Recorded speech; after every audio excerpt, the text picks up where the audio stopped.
بسم اللہ الرحمن الرحیم۔ السلام علیکم معزز طلباء کرام، آپ سب کیسے ہیں؟ آج ہم مؤطا امام محمد کے سبق نمبر 232 کو پڑھیں گے۔ آج کے ہمارے سبق کا عنوان ہے حیض کے مکمل ہو جانے کا بیان۔ آج کے ہمارے سبق کی جو عبارت ہے وہ باب انقضاء الحید سے شروع ہوتی ہے کہ یہ باب ہے حیض کے مکمل ہونے کے حوالے سے۔ تو آج کے سبق میں ہم اس باب سے احادیث مبارکہ کی قراءت کریں گے۔ تو اس حوالے سے چونکہ آج احادیث کثرت سے ہیں تو ہم صرف اس درس میں احادیث ہی پڑھیں گے، اور آئندہ جو ہمارا درس ہوگا تو اس میں اس کی وضاحت بھی آپ کو بیان کی جائے گی۔ تو بڑھتے ہیں احادیث کی قراءت کے حوالے سے جو اس باب کا حصہ ہیں۔ امام محمد رحمۃ اللہ علیہ اس باب کی پہلی حدیث پاک جو ہے وہ بیان کرتے ہیں، اور آپ لکھتے ہیں کہ اخبرنا مالک اخبرنا ابن شہاب عن عروة بن الزبير عن عائشة قالت انتقلت حفصة بنت عبد الرحمن بن أبي بكر الصديق حين دخلت في الدم من الحيضة الثالثة، فذكرت ذلك لعمرة بنت عبد الرحمن فقالت صدق عروة وقد جادلها فيه ناس قالوا إن الله عز وجل يقول 3 قروء، فقالت صدقتم وتدرون ما الأقراء انما الأقراء الأطهار۔ امام محمد رحمۃ اللہ علیہ بیان فرماتے ہیں کہ ہمیں امام مالک نے خبر دی، اور وہ فرماتے ہیں کہ ہمیں ابن شہاب نے عروہ بن زبیر سے بتایا کہ ام المؤمنین حضرت عائشہ صدیقہ رضی اللہ عنہا نے بیان فرمایا کہ میری بھتیجی حفصہ بنت عبد الرحمن بن ابو بکر صدیق جب تیسرے حیض میں داخل ہوئی تو وہ عدت سے اٹھ گئیں۔ میں نے اس بات کا ذکر ان کی ہمشیرہ عمرہ بنت عبد الرحمن سے کیا۔ وہ بولی کہ عروہ نے سچ کہا ہے، لوگوں نے اس بارے میں عدت جو ہے وہ 3 قروء مقرر فرمائی ہے۔ تو ام المؤمنین حضرت عائشہ صدیقہ رضی اللہ تعالیٰ عنہ نے فرمایا تم سچ کہتے ہو، لیکن قروء سے مراد کیا ہے؟ کیا تم جانتے ہو؟ قروء کا معنی طہر ہے۔ اخبرنا مالک اخبرنا ابن شہاب عن ابی بکر ابن عبد الرحمن ابن الحارث ابن ہشام انہ کان یقول مثل ذالک۔ امام محمد رحمۃ اللہ علیہ بیان کرتے ہیں کہ ہمیں امام مالک نے خبر دی ہے، اور وہ فرماتے ہیں کہ ہمیں ابن شہاب نے ابو بکر بن عبد الرحمن بن حارث بن ہشام سے بتایا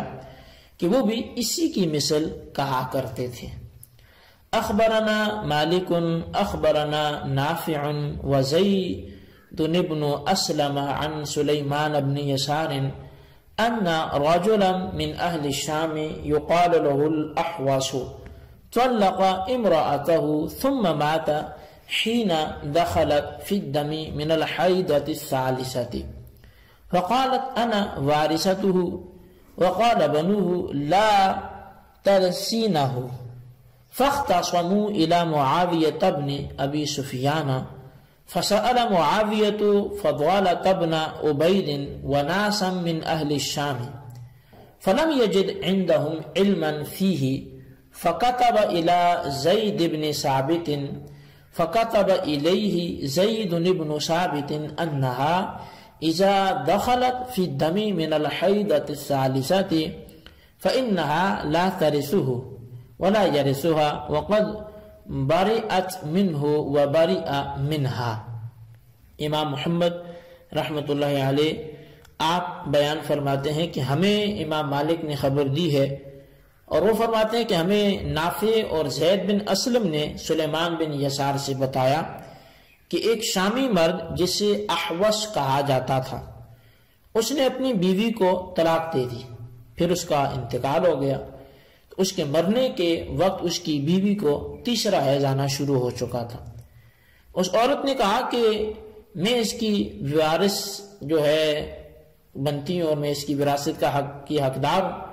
اور مرنے والے کے بیٹوں نے کہا کہ تو وارث نہیں رہی۔ یہ جھگڑا وہ حضرت امیر معاویہ رضی اللہ عنہ کے پاس لے گئے۔ صحابی رسول حضرت امیر معاویہ رضی اللہ تعالیٰ عنہ نے ان کے متعلق فضالہ بن عبید سے پوچھا، یعنی یہ مسئلہ ان سے پوچھا، اور دوسرے بہت سے شامی لوگوں سے بھی پوچھا، لیکن ان میں سے کسی کو اس مسئلے کا عالم نہ پایا۔ تو حضرت امیر معاویہ رضی اللہ تعالیٰ عنہ نے پھر حضرت زید بن ثابت رضی اللہ تعالیٰ عنہ کی طرف اس مسئلے کا سوال بنا کے بھیجا کہ اس کا جواب نات فرمائیں۔ انہوں نے جواباً لکھا کہ مذکورہ جو عورت ہے جب تیسرے حیض میں داخل ہو چکی ہے تو وہ وارث نہیں رہی، اور نہ ہی مرد اس کا وارث رہا ہے۔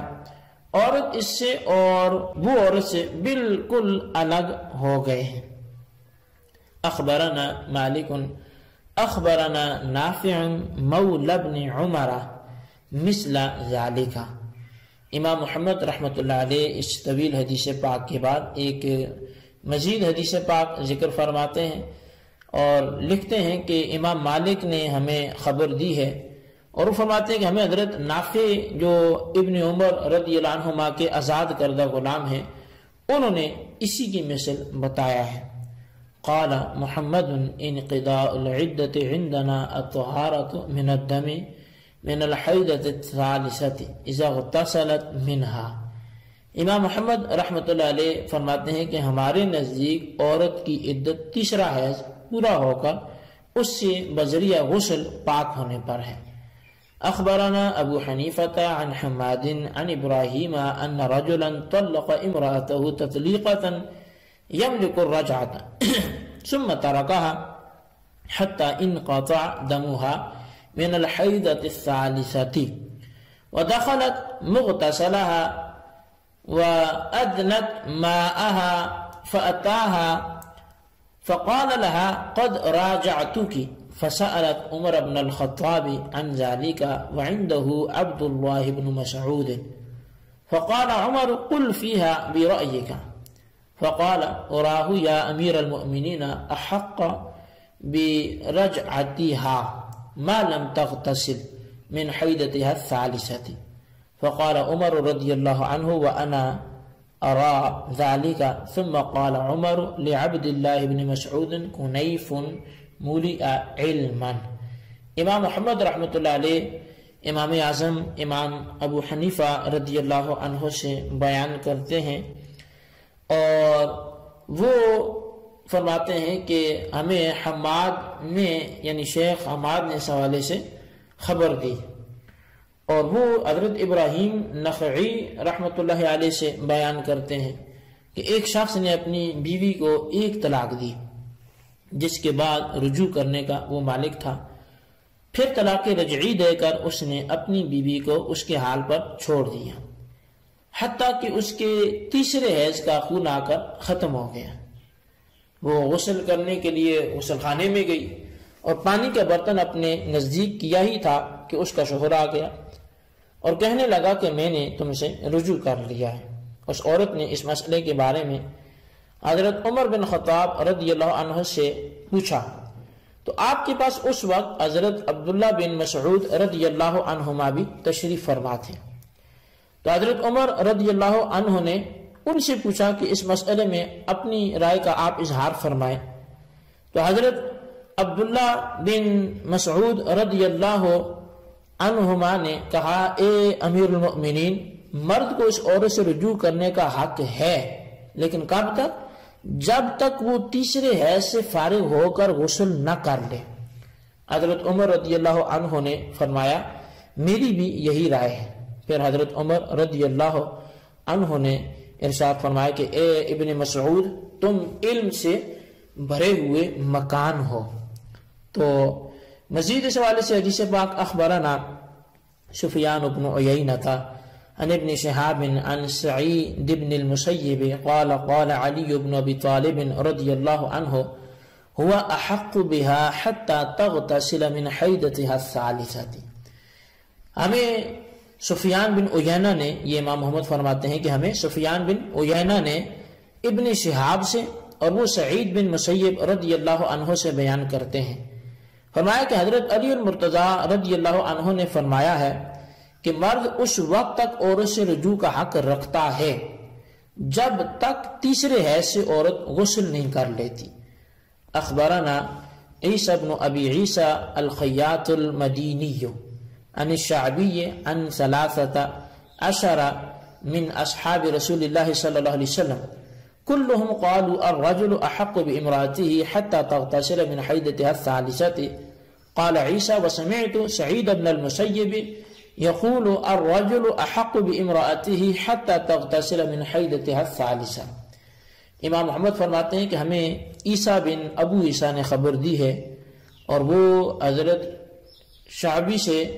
روایت کرتے ہیں، اور وہ نبی اکرم صلی اللہ علیہ وسلم کے 13 صحابہ کرام سے بیان کرتے ہیں کہ یہ سب کے سب حضرات یہی فرماتے ہیں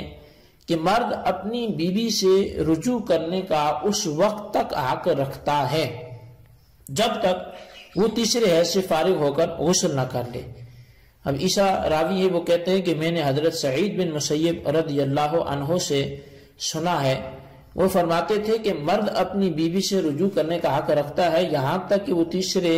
حیض سے غسل کرے۔ قال محمد وبہذا نأخذ وهو قول ابی حنیفہ والعامۃ من فقہائنا رحمۃ اللہ علیہم۔ امام محمد رحمۃ اللہ علیہ نے کافی احادیث اس حوالے سے ذکر فرمائی ہیں، اور ان احادیث کو مکمل فرمانے کے بعد جو یہاں لکھنا مقصود تھی، آپ احناف کا نظریہ قال محمد سے بیان کرتے ہیں اور کہتے ہیں کہ ہم احناف کا اسی پر عمل ہے، اور امام اعظم امام ابو حنیفہ رضی اللہ عنہ اور ہمارے عام فقہائے کرام کا بھی یہی قول ہے۔ اچھا، چونکہ اب مختلف روایات ہیں، تیسرے حیض سے عدت ختم ہونے کا بھی ہے اور تیسرا حیض مکمل ہو کے غسل کرنے کے بعد بھی عدت ختم ہونے کا ہے، تو اس لیے اس کی جو وضاحت ہے اور احادیث کے حوالے سے جو بظاہر آپس میں کہیں تعارض لگ بھی رہا ہے، تو اس کا جو حل ہے وہ انشاءاللہ آئندہ کے درس میں بیان کیا جائے گا۔ تو آج کے لیے ہم اتنا ہی اسی پر اکتفا کرتے ہیں، اسی کو آپ اچھی طرح سمجھیں، اس کے خلاصے کو اپنے رجسٹر پر ضرور لکھیں۔ اللہ تبارک و تعالیٰ سے دعا ہے جو کچھ ہم نے پڑھا سنا سے یاد رکھنے کی توفیق نصیب فرمائے، آمین بجاہ نبی الامین صلی اللہ علیہ وسلم۔